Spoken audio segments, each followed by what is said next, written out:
My pitch to the industry is, again, there's more than one way to skin a cat. And, I'm not asking for everybody to look at modular as the only way to go. I'm just looking for opportunities to introduce the product and to share the benefits, to talk about the product. And, we're here if we can support you in your business.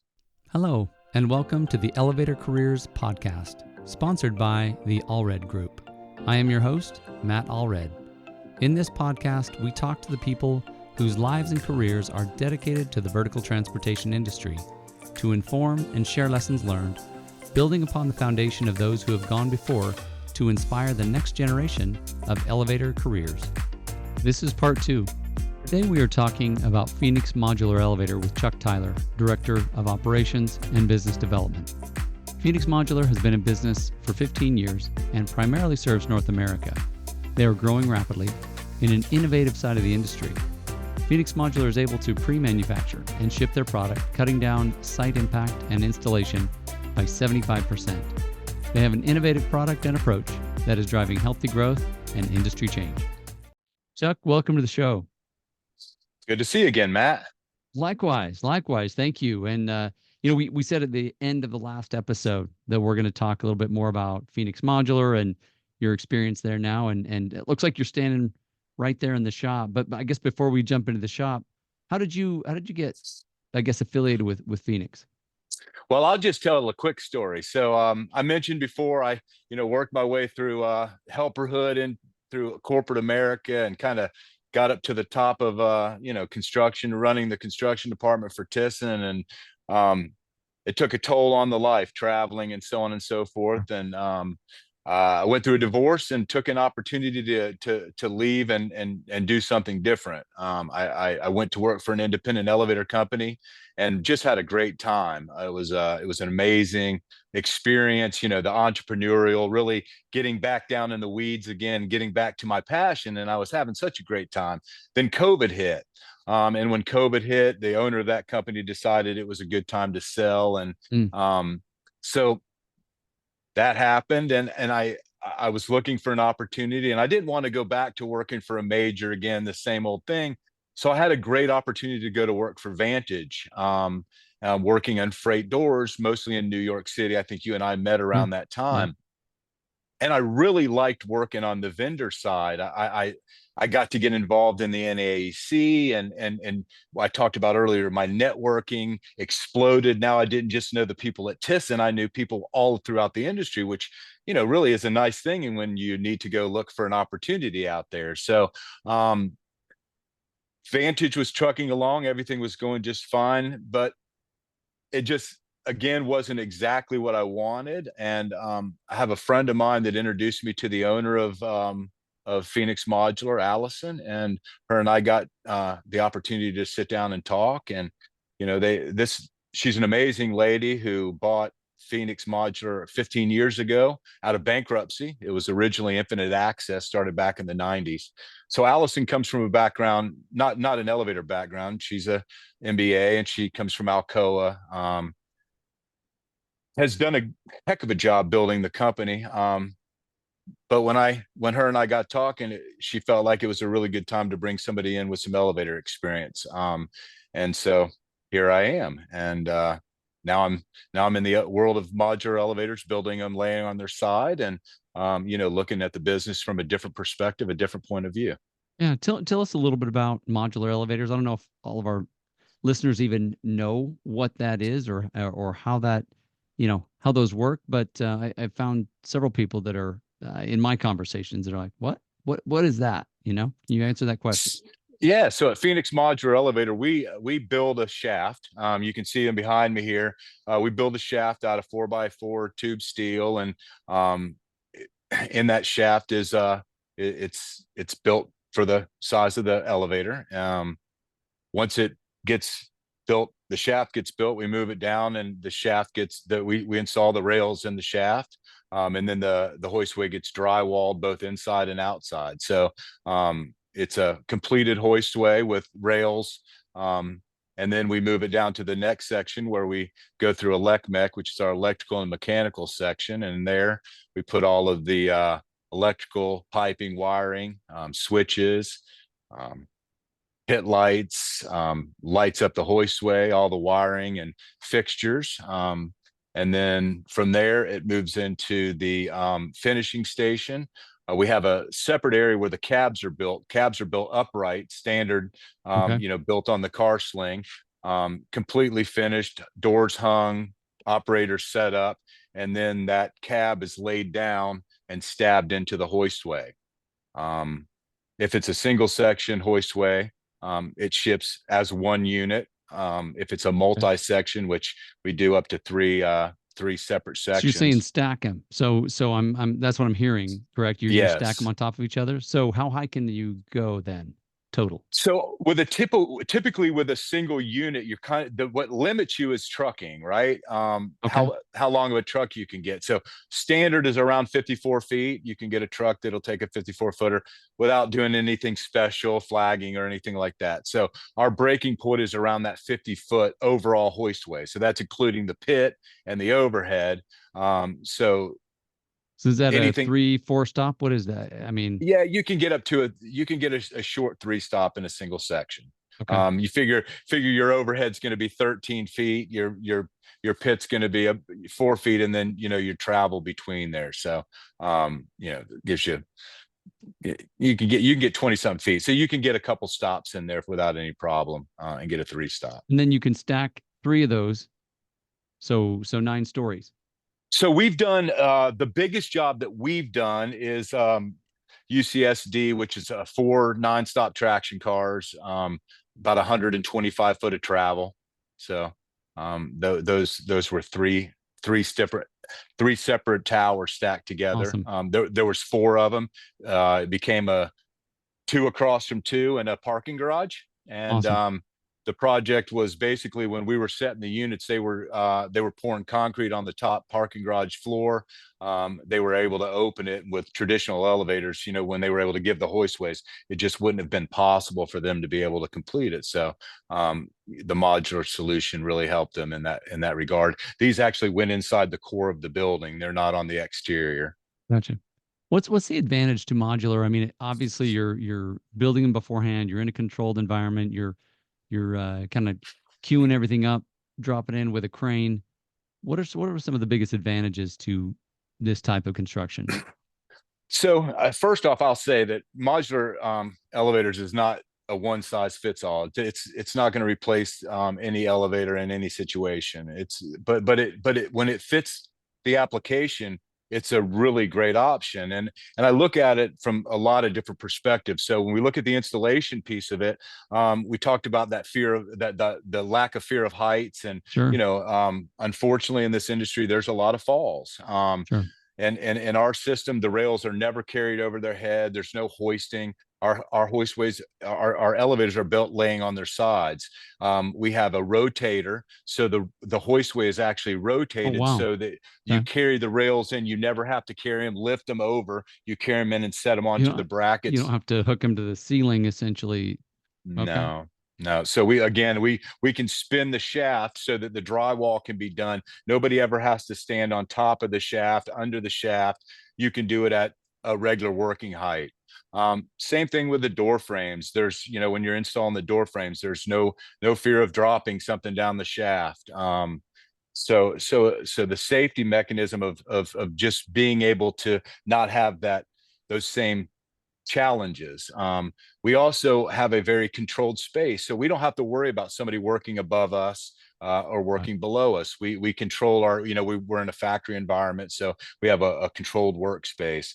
We also have quality controls that I really think are fantastic, because we don't have to go out there once a week to look at the job to check how the installation's going, or even once every couple of days. We come out and walk the floor for quality daily, all day long. We have a quality person on the floor checking as we go, double checking, triple checking, making sure that the tolerances that we have are held. So quality is a huge piece of it. So we have safety, we have quality, and then we have the job site aspect. And in a lot of situations, if the job site's tight, or if there's a time constraint, or A weather constraint, we can eliminate those issues by prefabbing the elevator in our factory, wrapping it, securing it, shipping it to the job site, and hoisting it into place. Within a matter of an hour or so. Um, Now, once it's hoisted in place, obviously you still have to go in and do your final adjusting and so Sure. on and so forth, right? But that installation time is reduced down from a couple of weeks to a couple of days because we're able to accomplish a majority of the installation, in our controlled environment. Yeah, and you said that obviously it's not going to, replace every kind of elevator. There's still going to be traditional elevators being built. What would you say are some of the areas, some of the applications that would be most likely to say, "Hey, that would work for us. That's a good solution."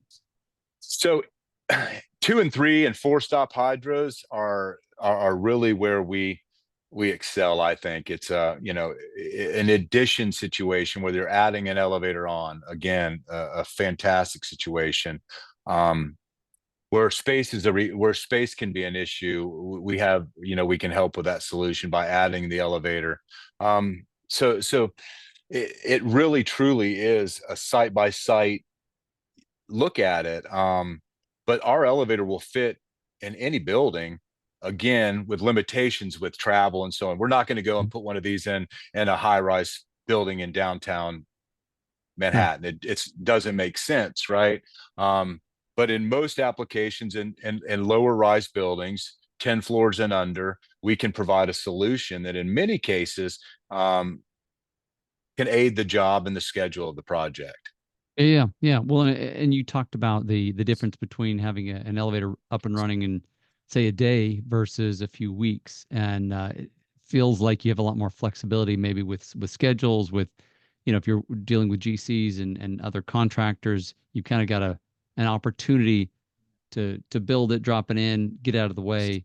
Um, I could see some advantages, some big advantages in there.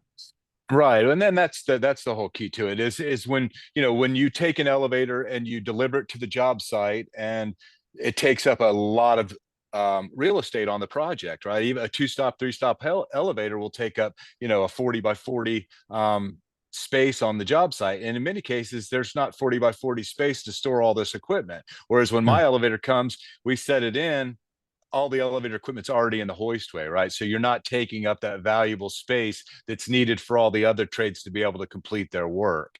And in many cases, the elevator is one of the things that holds up the turnover of the project, because things got to get finished so that the all the other finishes can kind of follow along. So I think that's where we can provide a benefit is we set the elevator, and essentially once the fire alarm wires are there and all the power's hooked up, it's just a matter of coming in and hooking that stuff up, making a few adjustments, and we're ready to rock and roll.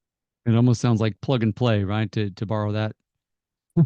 Plug in. We're not quite there, but we're working towards it every day. Yes, sir. Yeah, I mean, compared to I guess a longer time to build it, it's certainly a difference. What would you say about the potential? I mean, it feels like this is not new, but maybe hasn't really hit mainstream like it could. I mean, do you see much potential, or do you feel like, hey, we've kind of maxed out with what we're doing? No, I believe there's a huge opportunity for us um, to grow our customer base, to let it be known more what we do. And that's part of my challenge here at Phoenix is you know growing who we are as an organization, and getting us out there. I think people that understand what we do and can see the benefit overall. The problem is if you get a price for a traditional elevator quote and we bid Hmm. the same job, um, it's not apples to apples, right? Because your traditional elevator quote is an elevator that somebody's going to install in that shaft. I'm providing an elevator that's already installed in a shaft and the shaft it comes with. So that's the challenge that I see is educating that you have to factor in the entire cost of the elevator shaft included, Sure, not sure. just What's the the shaft going elevator, to right? cost? I mean, that's a lot of concrete to build a shaft, right? And if you don't have to worry about building a shaft, I mean, and granted, I guess depending on how the engineers, maybe you need the concrete for the shaft to hold up the building, so you got to take that into account as well, right? Well, we have our system. We can tie into shear walls and stuff like that. So our elevator can be provided for support. So on Okay. modular buildings and so on and so forth. So there's options in that regard for sure. We do twin post and ground jacks.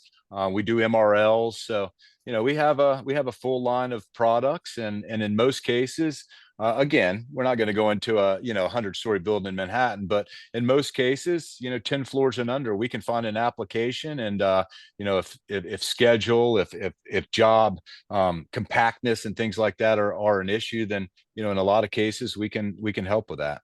Yeah, yeah. Who you say are some of the early adopters? I mean, who are some of the customers that maybe it's general contractors or developers or that are looking at this going, hey, I can I want more of those. So a lot of our units ship to California. It's the modular industry out there for schools and such has been going on for some time. They've accepted it, and it's pretty standard in that market. Interesting. Hmm. We've developed some great relationships directly with general contractors. We do self-perform. We have licensed mechanics in 15, 16 states now. Hmm. So in those states we self-perform. In the areas that we aren't licensed, we have partners that do our installations. Um, so I'm I might have got off track there. I'm lost my train No, no, of you're good. thought, I'm but just curious. Yeah, who you see as kind of your primary customers or as far as demand? Because so I I, could. I mean, yeah. Go ahead. I think that from my perspective, I think that this product is a great thing to have in your sales bag if you're a traditional elevator company, right? Because if Okay. if somebody wants to add an elevator to the side of a building, I'm a perfect resource, and we will, by the way, happily build a hoistway and ship it without the elevator pre-installed. So we do sell the modular hoistway without the elevator in it if the application requires that. Um, So I think I'm hearing you say that if I'm an independent elevator contractor and maybe I don't do a lot of new installation, but I have an opportunity, I could buy it from you. I could buy just the hoistway. The uh, I could buy the whole package and do some installation. Uh, that kind of work. Is that correct? Yeah, thank you. That's exactly right. So we do have marketing literature on just providing the hoistway drywalled, and then the elevator can be installed in the hoistway, by the traditional elevator company. Yeah. Absolutely. I mean, that sounds like a huge opportunity there because I mean, I've been, recruiting in the elevator industry for 12, 13, whatever, 14 years maybe. And it seems like new elevators are kind of always the domain of the majors, the OEMs at least, that they manufacture them. We could say give it away, right? But they can sell it at a low cost. And if I'm going to try to buy it and then install it, it's prohibitive. And yet you've got a product there that I'm just curious how competitive would that be if Matt's elevator company here in Georgia wants to install one of those. Is it competitive compared to the major OEMs?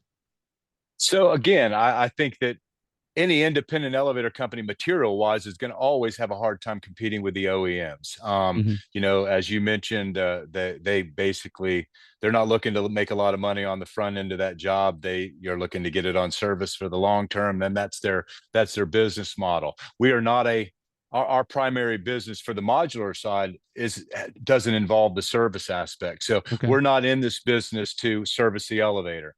So I think where I see a big benefit to the elevator companies is if you're a small independent, mid-sized independent company that does service and modernizations, but really you don't dabble in NI because you don't have the resources. Um, but you have a customer that needs a two-stop or a three-stop.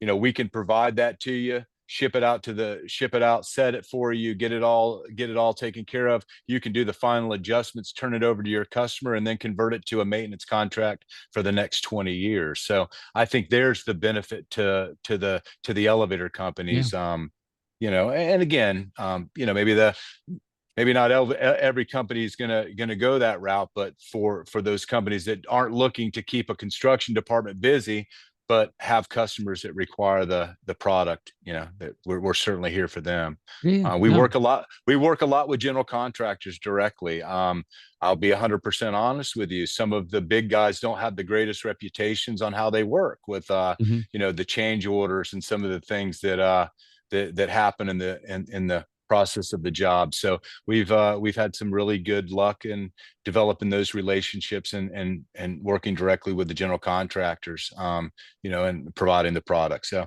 I think there's multiple different opportunities to sell the product. Yeah, absolutely. So tell me, you mentioned that you don't do the service. Do you partner with somebody, or how do you? I mean, is it just up to the customer who they have service their equipment, or you just kind of you don't even get involved there?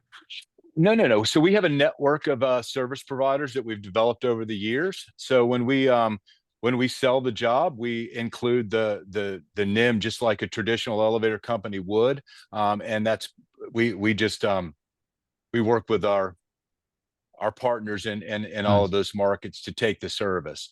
So that's a good benefit for them as well, right? Is again, you're taking the service without the risk of the construction losses and such.